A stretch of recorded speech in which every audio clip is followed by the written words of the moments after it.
Saat Omikron sedang menjadi ancaman yang harus diwaspadai, anggota DPR dan pejabat kementerian justru mengabaikan imbauan Presiden untuk tidak bepergian ke luar negeri. Sejumlah anggota DPR pergi ke Kazakhstan untuk studi banding relokasi ibu kota baru.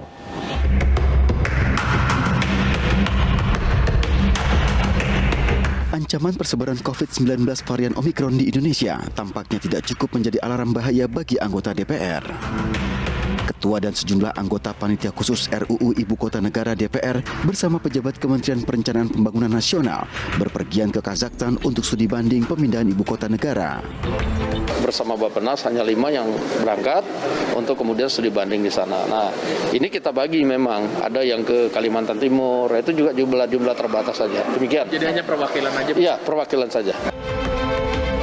Padahal Presiden Joko Widodo sudah mengimbau agar pejabat tidak bepergian ke luar negeri untuk mencegah penularan COVID-19 varian Omikron. Saya minta seluruh warga maupun pejabat negara untuk menahan diri tidak bepergian ke luar negeri.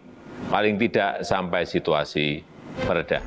Kabar lawatan sejumlah pejabat itu tersiar melalui kicauan utusan Duta Besar RI untuk Kazakhstan, Fazlur Rahman, melalui akun media sosial miliknya. Kazakhstan menjadi negara yang terbilang sukses merelokasi ibu kota dari Almaty ke Astana. Namun mengapa para pejabat begitu terburu-buru studi banding dikala Omikron sedang genting? Apa pelajaran yang bisa kita petik? Kita berbincang langsung dengan pengamat parlemen Lusius Karus. Bung Lusius, selamat malam. Malam, Bung Latif. Seberapa urgensinya RUU ini sampai kemudian para anggota Dewan itu mengabaikan larangan Presiden dan juga larangan Ketua Bamus yang juga Ketua DPR? Yang kita tahu sih RUU Ibu Kota Negara ini satu misi paling ambisius yang disampaikan oleh pemerintah gitu ya di awal pemerintahan 2019-2024 ini. Seperti juga RUU Undang-Undang Cipta Kerja dulu, saya kira Undang-Undang RUU IKN ini juga menjadi salah satu produk legislasi yang paling diharapkan bisa selesai cepat gitu dibahas oleh DPR dan pemerintah gitu ya. Jadi saya kira publik mungkin merasa ini biasa-biasa saja kebutuhan terkait pemindahan ibu kota khusus untuk waktu sekarang gitu ya. Kita punya urusan lain terkait dengan pandemi yang belum selesai sehingga saya kira belum waktunya untuk kemudian buru-buru merencanakan pemindahan ibu kota baru. Okay. Dan saya kira selalu umum terjadi di DPR 2019-2024 ini apa-apa saja yang kemudian jadi target prioritas pemerintah, mereka dengan begitu gesit gitu ya melakukan proses pembahasan gitu, termasuk RUU IKN ini. Baik, kalau ternyata Bung Lusius, kalau ternyata RUU IKN ini sangat ditunggu-tunggu, berarti wajar dong mereka mengejar waktu sehingga ketika ancaman Omikron juga sedang besar, mereka tetap bepergian saja. Iya, yang tunggu-tunggu itu mereka-mereka aja gitu ya, bukan kita, bukan publik gitu ya. Dan karena itu saya kira tidak wajar gitu ketika kemudian untuk urusan terkait dengan kepentingan mereka saja mereka lalu bekerja seperti koboi gitu ya, nabrak sana nabrak sini.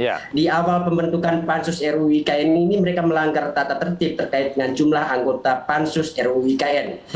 Setelah melanggar mereka kemudian mengubah aturannya dan sekarang diam-diam melakukan studi banding setelah sebelumnya Presiden Jokowi sendiri mengeluarkan himbauan untuk tidak berpergian ke luar negeri karena ketakutan penularan virus COVID gitu ya, versi Omikron sekarang ini. Baik, prosedur anggota Dewan kunker ke luar negeri itu haruskah sepengetahuan pimpinan Dewan? Harus gitu ya, itu dibicarakan di BAMUS, Badan Musyawarah DPR gitu ya, terkait rencana kunjungan kemana dan lain sebagainya, tujuan untuk apa dan lain sebagainya. Dan mereka baru bisa kemudian melakukan studi banding setelah mendapat persetujuan dari pimpinan DPR. Sehingga kita lihat tadi Pak Dasko dengan begitu fasihnya bisa menjelaskan soal kemana pansus RUU IKN ini melakukan studi banding gitu ya. Jadi karena ini sudah sepengetahuan pimpinan DPR. Kalau sepengetahuan pimpinan Dewan, berarti kita tidak bisa bilang bahwa mereka mengabaikan larangan dari pimpinan Dewan. Betul, itu yang jadi sulit untuk kita pahami gitu ya. Apakah kemudian pimpinan dewannya yang basa-basi mengeluarkan himbauan atau mereka kong-kalingkong kemudian di tengah ada himbauan seperti itu mereka kemudian mau melanggarnya. Jadi saya kira ini bagian dari kesulitan memahami DPR sekarang ya. Kesulitan apa lagi sebetulnya? Kalau kita terkait dengan virus corona ini, beberapa kali mereka meminta keistimewaan supaya tidak terkena, misalnya karantina juga mereka minta kebebasan sendiri.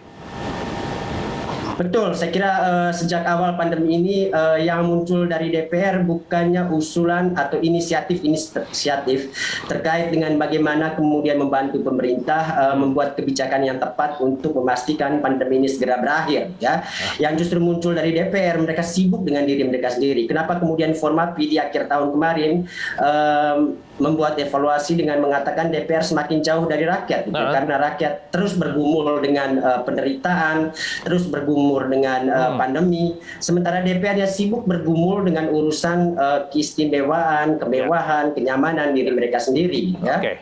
Sebagai anggota dewan yang sulit untuk mendapatkan kursi itu, memang nggak boleh mereka minta keistimewaan?